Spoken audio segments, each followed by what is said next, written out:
دل جب دکھا جب میرے ہسبینڈ نے مجھ سے کہا کہ جب تم اپنے ماں باپ کی نہیں ہو سکتی تو میری کیا ہوگی۔ جس کی گھر کی لڑکیاں بھاگ کر شادی کرتی ہے نا، وہ کسی کی نہیں ہوتی۔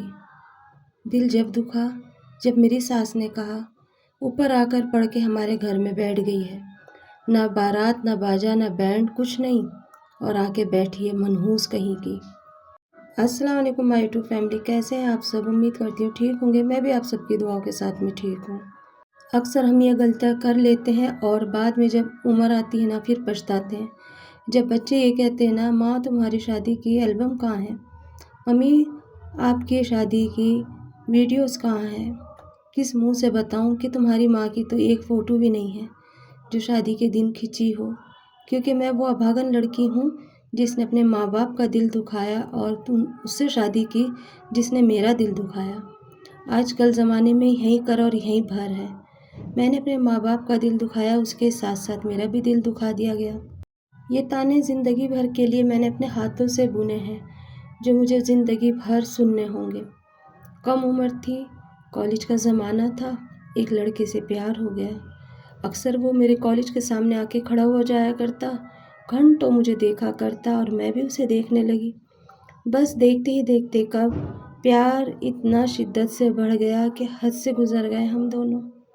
پتہ بھی نہیں چلا۔ ماں باپ کو جب پتہ چلا تو انہوں نے سختیاں کری میرے اوپر اور کہا اگر اس سے ملو گی تو ہمیں چھوڑ دینا، ہم تم سے ہمیشہ کے لیے الگ ہو جائیں گے۔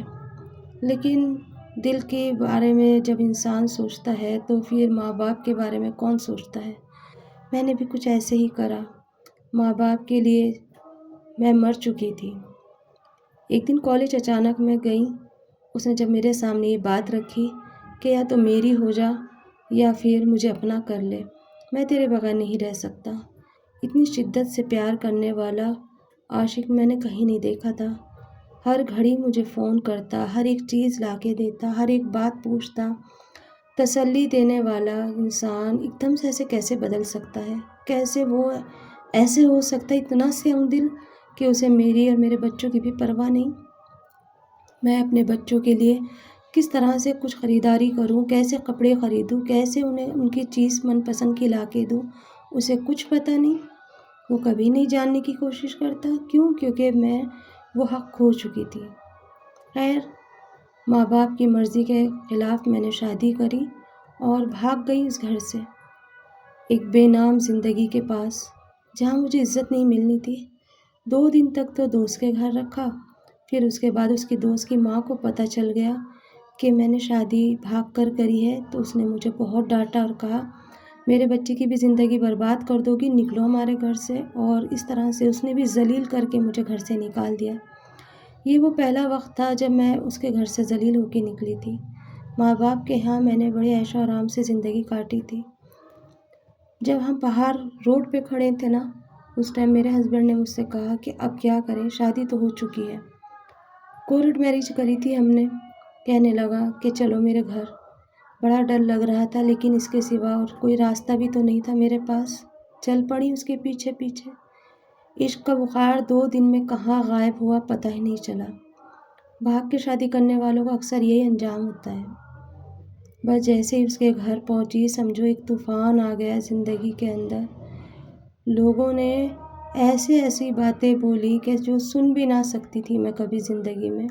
اس کی خاطر میں نے ساری باتیں سنی، ذلیل کرا بہت۔ دونوں نندوں نے اتنا باتیں سنائی، اتنی باتیں سنائی کہ خون کے آنسو نکلنے کو تیار تھے۔ بس میں چپ رہی اور دیکھتی رہی، کبھی ساس کا منہ دیکھ رہی تھی تو کبھی نندوں کا۔ صبح سے شام ہو گئی، آنگن میں بٹھا کر کے چھوڑ دیا مجھے اور اندر کمرے میں نہیں جانے دیا۔ ٹھنڈ کا ٹائم تھا، باہر بیٹھے بیٹھے مجھے بخار آ گیا۔ پھر آس پڑوس کی عورتیں آئیں اور انہوں نے کہا اب تو انہوں نے شادی کر لی ہے، چاہے مرضی سے کری ہے یا بھاگ کے کری ہے، اب یہ تمہارے گھر کی بہو ہے، تمہاری عزت ہے، اب اسے اندر لے لو۔ اگر اسے کچھ ہو گیا تو اس کے ماں باپ تمہیں نہیں چھوڑیں گے۔ بس اتنی بات سنی تھی کہ ساس نے کہا لے جا اس کمبخت کو اپنے کمرے میں۔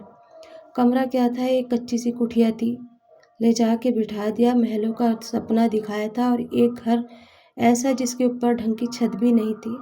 سارے سپنے وہیں چور چور ہو کے گر گئے۔ مجھ سے بڑی میری جیٹھانی تھی، اسے عزت سے پکارا جاتا اور مجھے کہہ دیا گیا کہ اس گھر میں نوکر کی حیثیت ہے تیری، کیونکہ ایسی لڑکیوں کی یہی عزت ہوتی ہے۔ پورا دن گھر کا کام کرنے کے بعد بھی کھڑی کھوٹی ساس سناتی رہتی، صبح سے جو سنتی شام ہو جاتی۔ لیکن اگر میں کوئی بات اپنے شوہر سے کہتی تو وہ یہ کہتے کہ اب ہم نے شادی کری ہے، سننی تو پڑے گی۔ 1-2 سال میں عادت پڑتے پڑتے سب ٹھیک ہو جائے گا اور یہ بھی چیزیں چھوٹ جائیں گی۔ سالوں گزر گئے پر یہ عادت نہیں چھوٹی۔ سالوں گزر گئے لیکن میرے شوہر نے کبھی میرا پکش نہیں لیا۔ نندیں الگ باتیں سناتی، جیٹھانی الگ باتیں سناتی اور یہی کہتی کہ ہمارے گھر پہ کوڑا آ کے رکھا گیا ہے، اب اس کو سر پہ رکھے رکھے گھومو۔ کوئی کچھ کہتا تو کوئی کچھ کہتا۔ عشق کا بخار تو پتہ نہیں کہاں چلا گیا تھا۔ گھر گرہستی پوری طریقے سے میرے اوپر ڈال دی گئی۔ گھر کے چھوٹے سے لے کے بڑے کام تک میرے اوپر رکھے گئے اور میں چپ چاپ سے کرتی چلی گئی بنا کوئی سوال کرے ہوئے۔ جہاں غلطی ہوتی وہاں بھی سنتی اور جہاں غلطی نہ ہوتی وہاں بھی سنتی، کیونکہ یہ چیزیں میں نے اپنے ہاتھ سے اپنے مقدر میں لکھی تھی۔ میرے ہسبینڈ کا مزاج اتنا سخت ہوتا چلا گیا کہ میں نے سوچا بھی نہیں تھا۔ جہاں وہ پیار بھری باتیں کرتا تھا، آج وہ تلخی بھری باتیں کرتا ہے۔ کہتا ہے کہ تجھ سے شادی کر کے تو قسمت ہی پھوٹ گئی۔ اتنی کم عمر میں شادی کر لی اور اتنی کم عمر میں ہی ماں باپ بن گئے۔ تیرے ساتھ ساتھ تیرے بچوں کا بوجھ کیسے اٹھاؤں گا؟ بہت بڑی غلطی ہو گئی۔ میں یہ سوچتی کہ خالی میں نے اکیلے نے غلطی کری تھی۔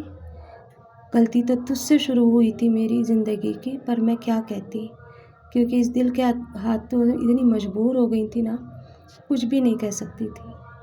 چپ رہنا اور سننا میری قسمت بن گئی تھی۔ اوپر والے نے بھی کیا خوب کھیل کھیلا، سب سے پہلے بیٹی ہی دے دی گود میں۔ ساس کہنے لگی جو تو نے حرکت کری ہے وہ اس کو مت سکھا دینا۔ معصوم سی بچی میری گود میں آ کے لیٹی ہی تھی کہ سب سے پہلا جملہ یہ ملا۔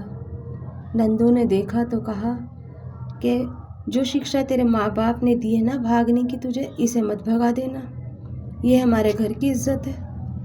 بس سننے کا اب تو ایک کام تھا میرا۔ جیٹھانی الگ باتیں بناتی اور جیٹھ الگ باتیں بناتے، ہر کسی کی باتیں سنتے سنتے وقت گزرتا چلا گیا۔ 3 بچوں کی اماں بن گئی۔ 31 سال کی عمر میں میرے اوپر 60 سال کا بڑھاپا آ گیا۔ چپ رہنا، خاموش رہنا میری زندگی بن گئی۔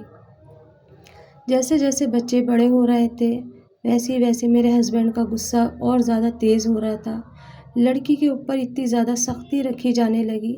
چھوٹی سی بچی کو لڑکیوں کے اسکول میں ڈال دیا اور کہا کہ یہ لڑکیوں کے ساتھ ہی پڑھے گی۔ لانا لے جانا سب میری ساس کرتی اور کہتی اگر آج نہیں گئی تو اس کی لڑکی بھاگ جائے گی۔ کوئی اپنی پوتیوں کو ایسا بھی کہتا ہے۔ جیٹھانی الگ کہتی بھاگ کر آئی ہے ہمارے گھر میں، اب دیکھو کیا کیا گل کھلائے گی، کوئی اور عاشق تو نہیں تھا تیرا؟ اتنی باتیں سنتی اور ذلیل ہو کے ضبط ہو کے رہنا پڑتا۔ داغ تو میں نے اپنے دامن پہ لگا ہی لیا تھا، اب اس کو دھونا تو ناممکن تھا۔ بس اس طرح سے زندگی گزر ہی رہی تھی۔ میرے ہسبینڈ سے میں نہ تو بات کر سکتی تھی کھل کے، نہ ہی بول سکتی تھی، کیونکہ ان کا مزاج اتنا کڑوا ہو چکا تھا کہ ہر بات پہ وہ مجھے ڈانٹتے، ہر بات پہ وہ مجھے تلخی دیتے۔ اب تو وہ ایسے لگتے ہی نہیں تھے کہ وہی ہے جس سے میں نے محبت کی تھی۔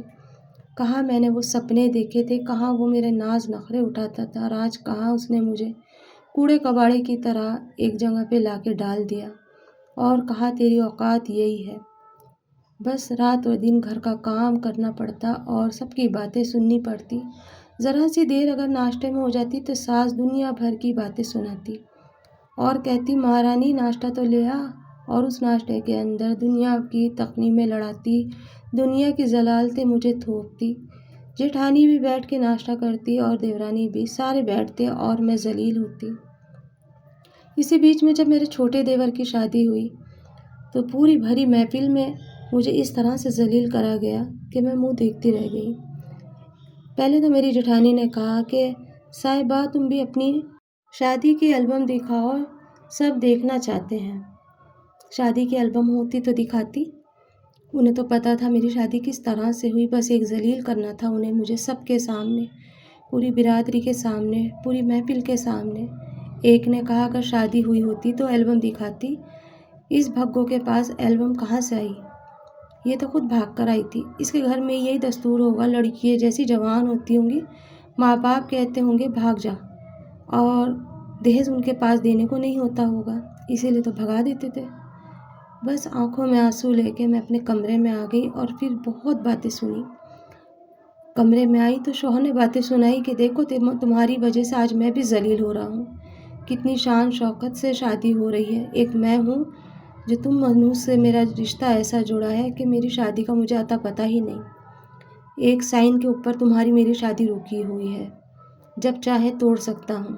بس اتنی بات سنتے ہی میں کانپ جاتی، کیونکہ 3 بچوں کی ماں کو کون قبول کرے گا۔